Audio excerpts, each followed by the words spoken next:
Assalamualaikum warahmatullahi wabarakatuh. Welcome back to channel Lumina Indonesia.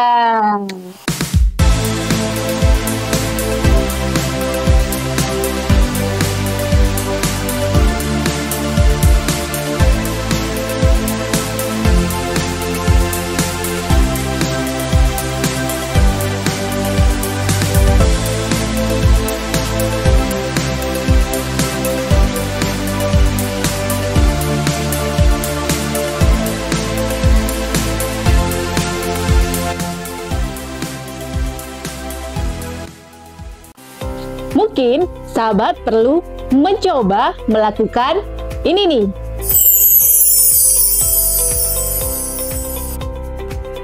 Yaitu Customer Relationship Management.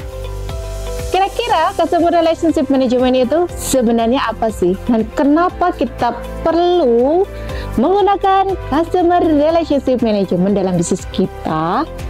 Dan memangnya apa aja sih yang perlu dilakukan di sana? Jangan lupa tetap stay tune di video ini sampai akhir. Terus like, komen, dan subscribe-nya. Dan share sebanyak-banyaknya kalau sahabat merasa video ini ternyata memberikan inspirasi dan memberikan cahaya di kegelapan sahabat, ataupun sahabat punya teman yang lain yang sedang mengalami masa yang gelap, sahabat boleh share. Oke sahabat semuanya, di samping saya ini saya udah bawa whiteboard dan sudah saya tuliskan dulu biar kita lebih cepat ya penjelasannya. Kira-kira apa sih Customer Relationship Management?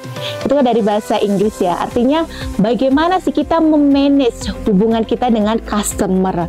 Lalu apa sih sebenarnya dimaksud dengan customer ini? Kalau customer ini sebenarnya ada customer internal dan customer eksternal. Kalau customer internal, misalnya nih, saya punya bisnis. Nah, customer internal ini kira-kira siapa? Ya, karyawan saya, tim saya, segala sesuatu yang di bawah dalam naungan saya. Misalnya anak-anak perusahaan itu disebutnya sebagai customer internal.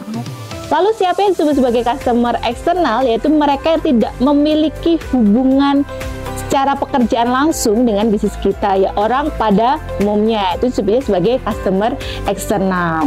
Terkadang kita fokus dengan customer eksternal tapi kita lupa untuk fokus juga dengan customer internal kita.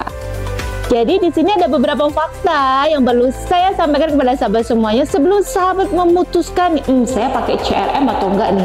Kira-kira bagaimana sih saya menerapkan CRM di bisnis saya? Apakah harus seperfect itu ataukah bagaimana? Kita simak penjelasan berikut ini. Kita akan mulai penjelasannya, ya sahabat bisa fokus di sini, yaitu dengan kita mulai Customer Relationship Management.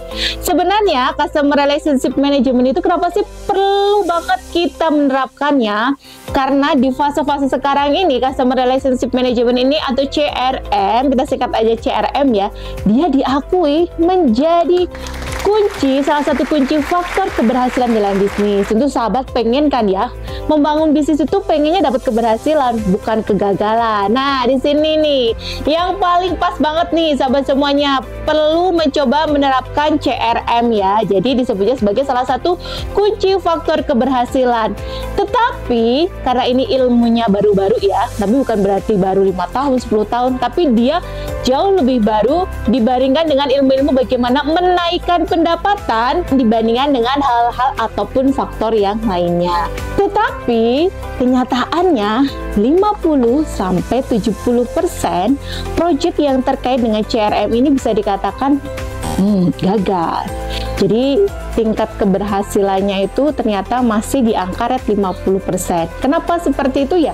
Karena CRM ini memang cenderung ilmu yang baru beberapa dekade ini diterapkan. Nah, CRM ini berbicara terkait dengan customer. Yang namanya customer sebuah bisnis itu kan pasti memiliki perilaku atau behavior yang berbeda, memiliki referensi yang berbeda, memiliki kesukaan yang berbeda. Sehingga setiap perusahaan dia harus terus ya melakukan perbaikan bagaimana bisa meng-capture nih customernya dengan tepat. Nah, di sisi yang lain lagi ternyata ketika kita menggunakan CRM nih, dia biayanya jauh lebih tinggi dikeluarkan dibandingkan dengan biaya untuk mencari market yang baru. Nah, sahabat udah tahu ini nih ya, udah tahu kekurangannya.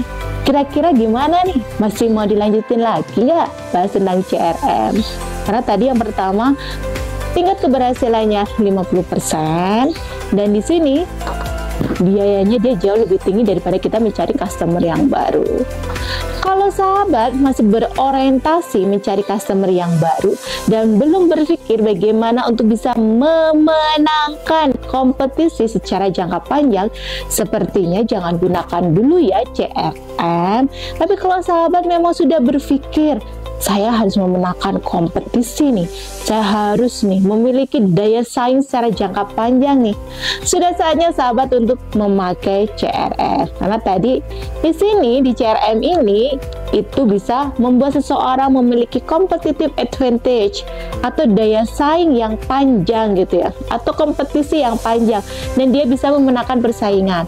Karena competitive advantage ini terdiri dari dua. Yang pertama adalah resource-nya, yang kedua juga dari sisi customer dan SDM-nya. Nah, resource ini adalah tim ataupun karyawan di bisnis sahabat semuanya. Kalau sahabat sudah menentukan konsep yang sangat bagus banget, tetapi SDM resource-nya nggak bisa diajak lari, maunya jalan santai atau ngeset, ya tentu namanya competitive advantage sahabat bisa jadi tidak bisa memenangi. Nah, di sini CRM itu sebenarnya tujuannya untuk apa sih? Kenapa kita perlu mencapai CRM? Tujuannya adalah kita ingin mendapatkan customer yang memiliki loyalitas yang tinggi terhadap bisnis kita. Loyalitas ini tidak hanya terkait ketika mereka sudah membeli produk, terus mereka membeli lagi, dan lagi, bukan. Jadi loyalitas di sini lebih mengarah kepada dia mau menceritakan ke orang banyak atas kepuasan mereka terhadap produk kita atau membeli di kita, dan juga dia akan mereferensikan kepada orang untuk beli produksi kita. Nah, itu namanya sebagai loyalitas. Jadi loyalitas itu jangan terbatas ketika mereka beli dan mereka beli lagi. Oke, itu yang paling ideal. Tapi ada yang lain lagi ketika mereka mau menjadi word of mouth dari bisnis kita. Artinya kan mereka puas ya, karena ada sebuah anekdot ya, ketika seseorang puas dengan bisnis itu, mereka jarang menceritakan pada orang lain. Tetapi ketika ada satu orang yang puas, mereka akan menceritakan minimal kepada 9 orang yang mereka temui. Ngeri banget ya kalau misalnya kita punya customer yang nggak puas. Nah, untuk membangun loyalitas ini ada beberapa hal, faktor atau dimensi yang perlu kita perhatikan. Yang pertama, kita perlu memperhatikan bagaimana kita pemilik bisnis ataupun sistem di dalam bisnis kita ketika menangani komplain. Apakah kita punya standar waktu atau kita memarahi balik customer kita? Nah, itu kalau kita sudah nggak punya standar waktu penyelesaian komplain, customer kan digantung. Siapa sih yang mau digantung? Nggak ada yang mau kan tanpa kejelasan. Yang kedua, apakah kita memarahi balik customer walaupun sebenarnya customer kita salah? Namanya customer ya nggak mau disalahkan. Nah, itu salah satunya bagaimana kita menangani komplain. Kita punya standar waktu. Yang kedua adalah cara komunikasi. Kita bisa membalik komplain itu menjadi sebuah loyalitas ya. Kalau kita sebagai punya bisnis ya, kita memang perlu merendah ya, minta maaf gitu ya, terus dan yang lain sebagainya, yang tapi merendah tapi nggak terlalu merendah banget gitu ya. Jadi jangan pernah memarahi customer.